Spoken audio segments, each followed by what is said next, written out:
Hey everybody, welcome back to the Top-Down Commander Deck Dojo. Today we're going to be going Greek with a Voltron deck built around Hackdose the Unscarred.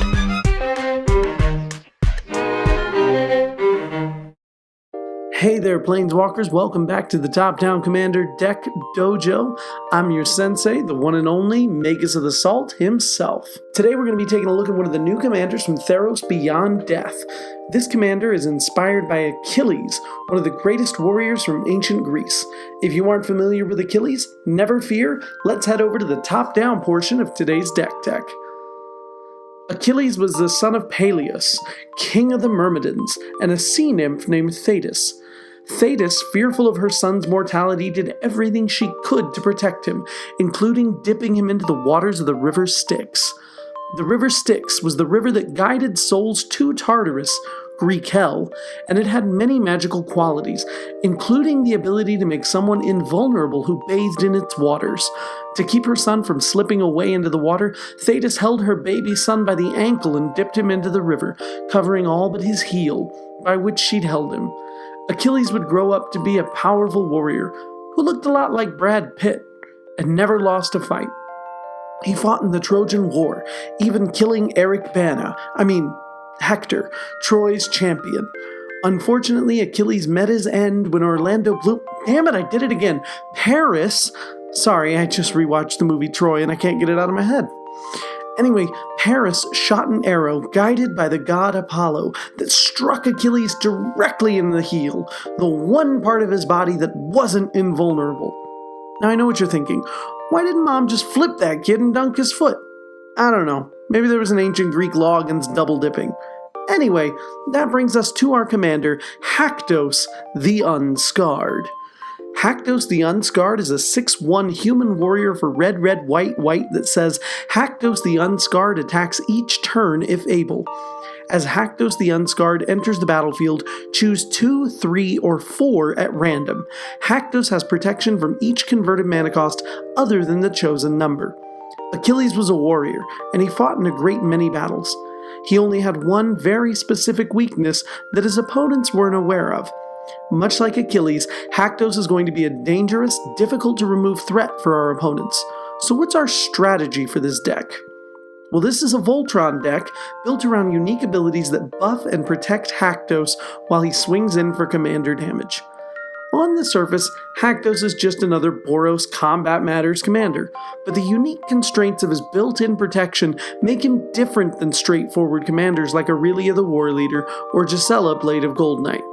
Let's start off by looking at some cards Hackdose will always have protection from. At 0 mana, we've got lands like Maze of Ith and Mystifying Maze. Good luck trying to shut Hackdose down with a maze. Also, it's important to note that there's no point in running Rogue's Passage or Slayer's Stronghold in this deck, because they can't target Hackdose anyway. Interesting note though, Hall of the Bandit Lord does not target and could be useful if you have to recast Hackdose. At the 1-drop slot, we blank some popular removal like Swords to Plowshares, Path to Exile, Lightning Bolt, Pongify, and Fatal Push. We also lose access to buff spells like Expedite, Built to Last, Built to Smash, and even Mother of Runes. Equipment are also tough to run in this deck. Since Hackdose's protection is random, it's too inconsistent to run Swiftfoot Boots, Lightning Greaves, or any of the swords. He even has protection from Skull Clamp. Disappointed! I think the worst number we can hit is 3.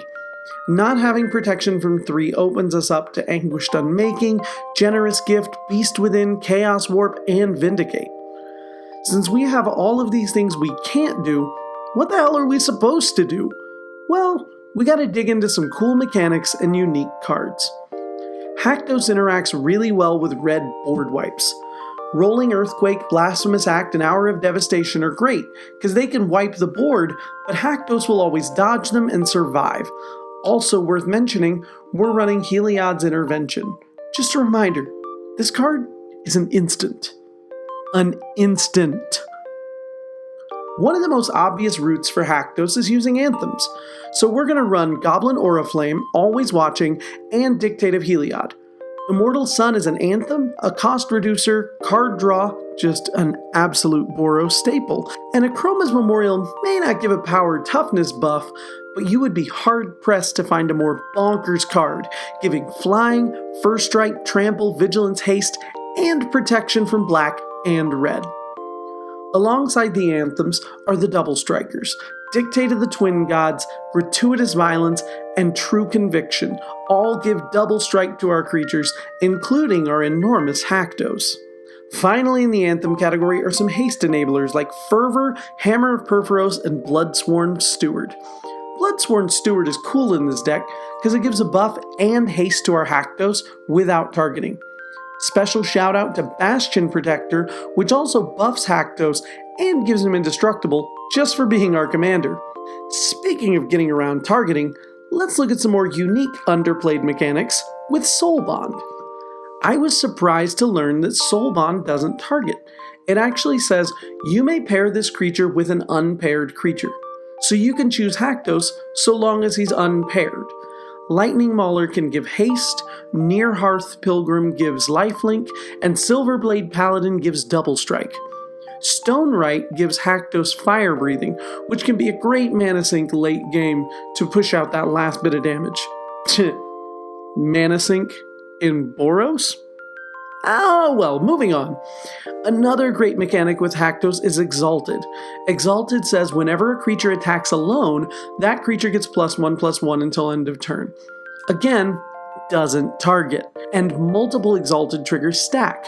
So long as you're just swinging with Hackdose, he can get a pretty significant boost.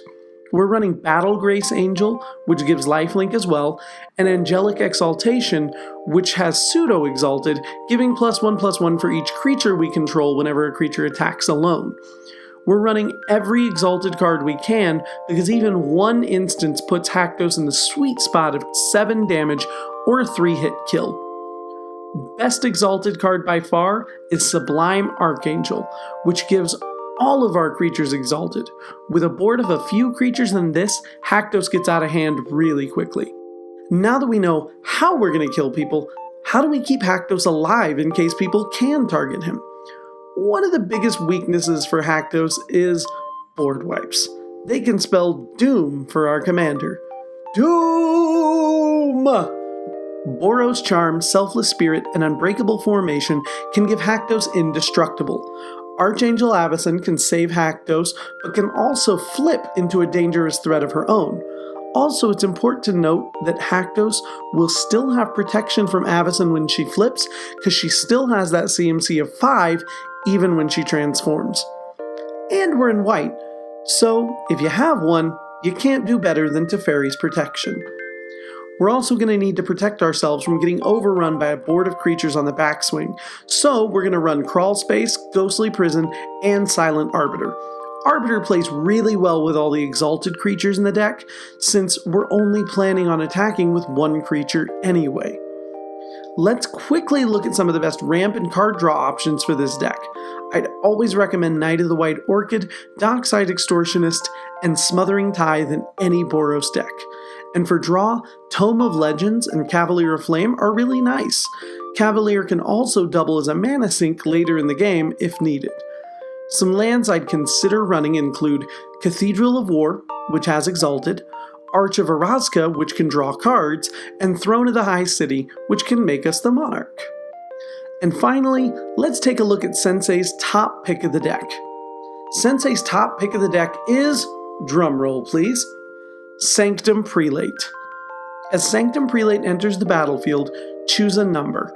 Non-creature spells with the chosen CMC can't be cast. If you cast Sanctum Prelate after Hackdose, it can be nearly backbreaking for your opponents. You can also use it to try and stonewall an opponent you know is going to try and cast a board wipe, Wrath of God, Fumigate, Toxic Deluge next turn. And that's most of the deck. I thought this time I would go ahead and lay out the deck and some options that you have to go with. So for the full list, go ahead and check out the Architect link in the description down below. I hope you liked this video. If you did, hit the like button, subscribe, hit the bell for notifications, share it with your friends. Go ahead and get at me in the comments down below, or you can find me on Twitter at Magus of the Salt, or look up Top Down Commander on Facebook. Until next time, keep kicking ass.